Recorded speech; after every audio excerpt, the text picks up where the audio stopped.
Hey there, this is Andrew bringing you another deck opening from the Asmodee $1 clearance.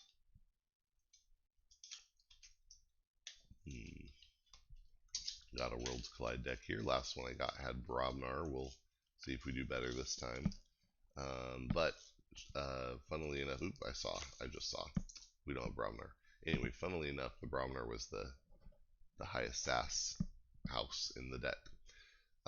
Okay, so this is F Kyng with a Y. Dinosaurden's Attractive Admiral. That's pretty funny.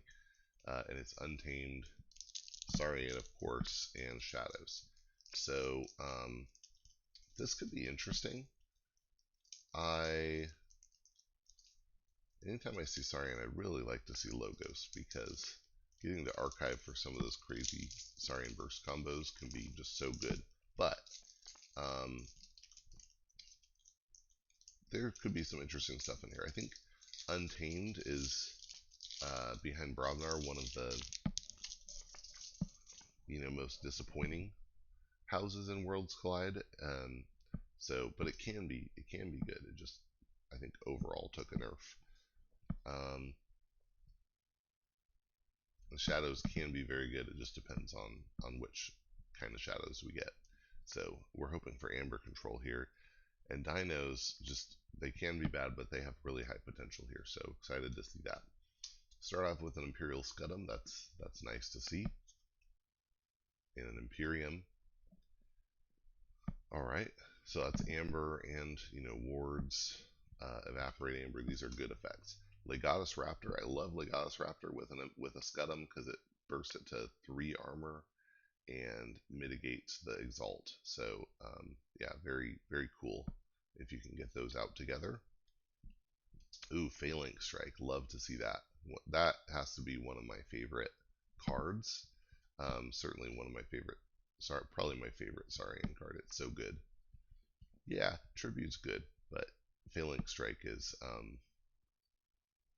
yeah, a special card. Alright, Red Torgalum, very nice. Always like to see that. Draco Praco. And we're into the uncommons now, so we're not going to get a Tribute here. That means we might suffer a little bit on the Amber control here, but we'll see. Draco Praco is an interesting one. You can enrage a whole house of an opponent's creatures. I've rarely had this be a real game changer, but it's an interesting effect. Ooh, we do have Exile. That's a nice mitigator of some of the Amber we might be doing. But again, so far we've got really the two I would want to Exalt on would be Retor or Legatus Raptor, and the Legatus Raptor I'm hoping to have the Scudam on. Oh, Paraguardian, that's fun though. Exalt to ward its neighbors. A Dilophosaurus, excellent, love it. If I can possibly get this to fire with the Legatus Raptor, I'm very, very happy. Calipigian Ideal. This is great, especially if you put this on the creature with Scudam, then they can kill it to delete the Amber, or they can let you spend the Amber. Either way, they're in bad shape. That's pretty great. Auto Legionary, that's an interesting and fun card. It can come out as a power 5 creature that belongs to all houses. It's just slow to come out. But if you can get it out and do interesting things with it, it's very cool. And then a Crassosaurus. Wow. So, wow, this just became a lot more interesting to me because, well, first of all, Crassosaurus is just a very interesting card and powerful if you get it at the right moment. Being able to capture 10 is super good. The downside is if there isn't 10 to capture from your opponent, it'll try capturing from you, and if it doesn't hit 10 total, then it'll just purge itself. But you put this out and get the Calipigian Ideal Scudam on it, suddenly you've captured 10 of your opponent's Amber and are going to use it to forge, and that's pretty amazing. Being able to exile is insane as well.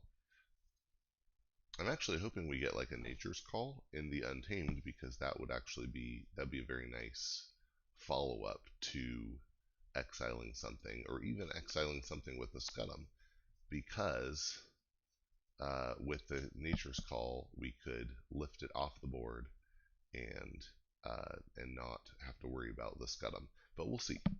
We don't know what we're going to get. All right, Breaker Hill, it's fine. If it hits, if you get to do the steal with both its neighbors, you're really excited. I just find it's rare that that happens. Okay, got a hit and run. This is going to be really good if we have Ronnie or Merkins. I'd take Merkins. Merkins isn't in this set. Yeah, this is really good if we have Ronnie. Otherwise, we'll see. There's not even, maybe Retor Gallum we might want to pull back to our hand, but that I'm not very excited about either. Hugger Mugger, okay, this can be interesting. We'll see what else we get. If we have too much to protect and we don't have Ronnies, then we'll be glad we have the Hugger Mugger, but usually I'd rather have Ronnie. Got 2 Hugger Muggers. Trust no one, that's a little more steel. Possibly steel 3, but usually it's steel 1. That's fine. Whoa, and then we have a...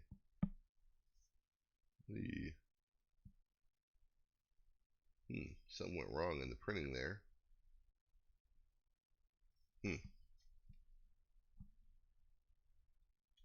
Bummer. Oh well. It's actually not a big deal, and honestly getting the deck for $1, I am not motivated to make a stink about it. Yeah, so it's a Yancey Gang, 5 power, action steal 1. Got another Yancey Gang. It's like there must have been some water got in somewhere.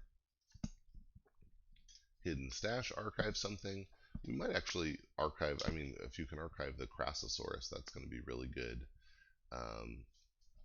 That's probably the best archive target. Exile wouldn't be bad. Some of those upgrades, maybe even Retor Gallum. Skeleton Key gives us a little extra capture that's, temporary amber control. But combine that with some of the Saurian stuff going on, and it's actually a much better card. And we do have a too much to protect. I like that. That helps this a lot, because if you can too much to protect and follow that up with a Trust No One or a Hugger Mugger, then you have prevented them from forging, which is great. Turns out that's a way to win, is stop your opponent from forging.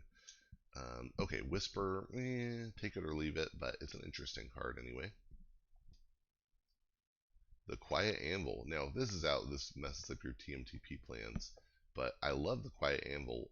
It's a rare. It makes keys cost +2, but the next time a key is forged, the Quiet Anvil is destroyed. And I like it because it just changes the dynamics so much, and it knowing whether to play it is a nice player choice that requires some skill anyway. So I think it's cool.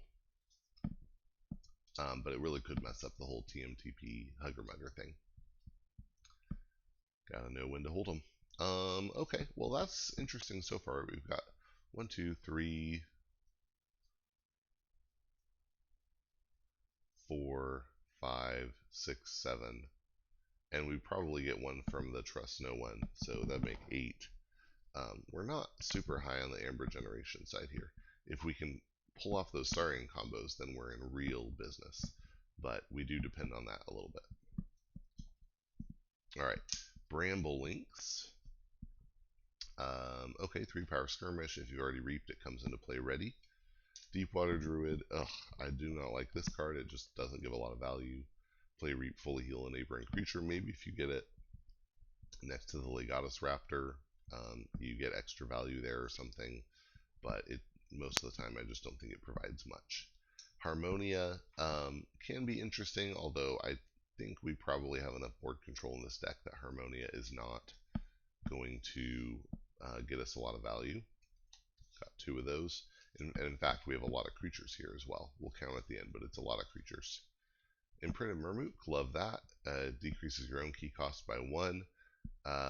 This combined with the Quiet Anvil makes it 3, which is very low. Unless the Murmook boosts both players' key cost and deals 4 damage to a creature when you play it. That's fun. I like it. And that actually can work well with the Crassosaurus, because you're forcing them to get closer to 10 before they can forge. And we got a second Mustic. That's very nice. The Fittest gives everything +1 counters, all our stuff anyway. That's also nice. Unsuspecting Prey, don't love that one. That's okay. We do have a Grasping Vines for a little temporary artifact control. That's a fun card. Panpaka makes all our creatures bigger. And are we going to get a rare here? Nope, nope. We get the Feathered Shaman, which has Fight, Reap, Ward each of its neighbors. So yeah, there's some solid stuff in here. I think this is probably solid 67 or something like that. The Saurian has high potential, um, but it's not. I don't think there's enough here to like dominate to get any sort of okay. We got the position now. We're just holding and winning, and there's not enough archives to set up like super tricky combos. It's if you get them, you get them. If you get them at the right time, you're really happy, but uh, you don't have a lot of ability to set that up. Um, so yeah, I'm gonna guess high 60s.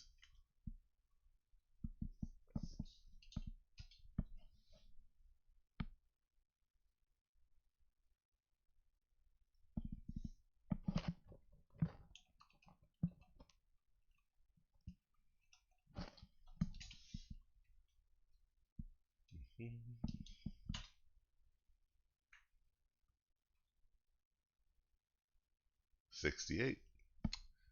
Yep, pretty reasonable, and it's okay. It's an inoffensive deck. Um, but yeah, solid middle of the road stuff, and happy to see those. All right, that was F. Kyng Dinosaurden's Attractive Admiral. Hope you enjoyed and that you'll get out there and forge some keys.